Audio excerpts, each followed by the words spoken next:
Today you have the honor of witnessing an amazing group of kids take a big step in their lives. I not only congratulate my peers, but everyone here. Everyone in this building has taken some part in our graduates' path to today. I congratulate you. You are currently in a school with so much history to it, and with history comes tradition. A tradition here at LSCS is pledging allegiance to our flag, so I ask you all to stand with me.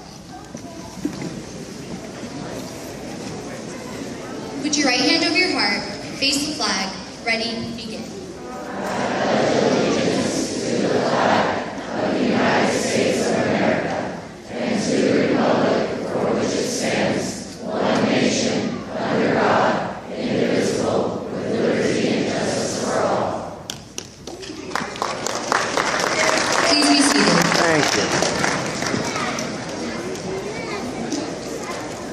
Before beginning, I'd like to take from Fred Rogers' own commencement speech and ask all of you to take a moment to think of all of those who helped you get here.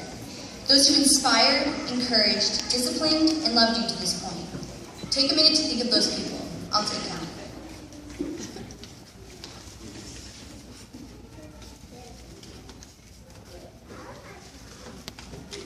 They are all proud of you today. In thinking about this speech, I was very unsure what I wanted to tell my peers on our last day as a whole. So I sat down and thought, and watched many people give graduation speeches themselves, and even Googled inspirational quotes about graduating. It was quite a serious endeavor. And I came up with this awfully happy blurb with an abundance of encouragements, and I quoted Abraham Lincoln 3 times. However, my dear friends, this world is not always a happy place. And in the midst of that realization, I began to think of President William McKinley, our 25th president and the 3rd president to be assassinated. He had been shot and lived a few days after the incident. On his last day, his wife screamed and shouted, "I want to go too, I want to go too."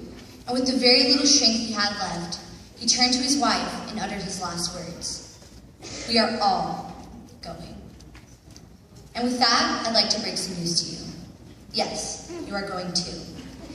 We like to ignore the fact on happy days like this, but that is the circumstance. You are going to die. It does not matter how many friends you have, followers, likes on a picture, or how many free throws you can shoot at recess. Now, when thinking about how our lives will end, many of us think about how to achieve a successful life until then. But for many of us, our idea of a good life is mistaken. To us, the hero was that kid on YouTube who ended up topping billboards, the girl with the evil stepmother who became a princess, or maybe even the boy under the staircase who became a world-saving wizard. We have that idea in our head that success is going from weakness to strength. However, like my favorite author John Green has once said, the real hero's journey is the journey from strength to weakness. My fellow graduates, you're about to embark on this journey. Right now, you are some of the most educated 8th grade graduates coming from one of the finest schools. You tower above others at this school, and you're the big dogs on campus. This is about to change. For once you leave here today, you are going to be a rookie. You'll have to deal with the confusion of a new school, teachers and students. You'll have the difficulty in finding where your next class is, or even worse, the difficulty in actually making it into the class. This is all coming your way.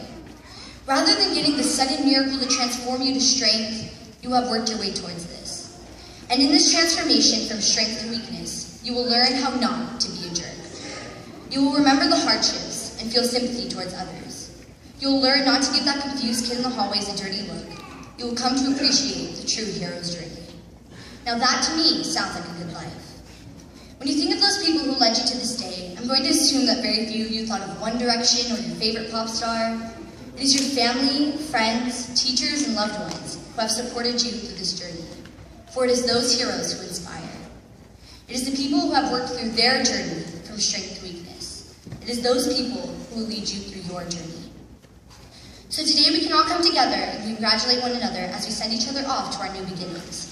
I will not wish you luck, because luck will fail to help, but I will wish you wisdom in all that you do. If our paths fail to cross in the future, I'd like to thank you for being a part of my journey. You haven't been left a clear path to success, but it is a heroic one. I wish you a very happy graduation. Thank you.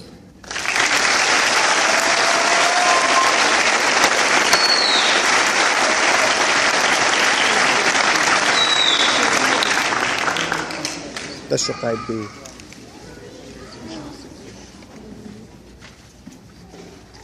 I Want to Matter, written by Catherine Macon.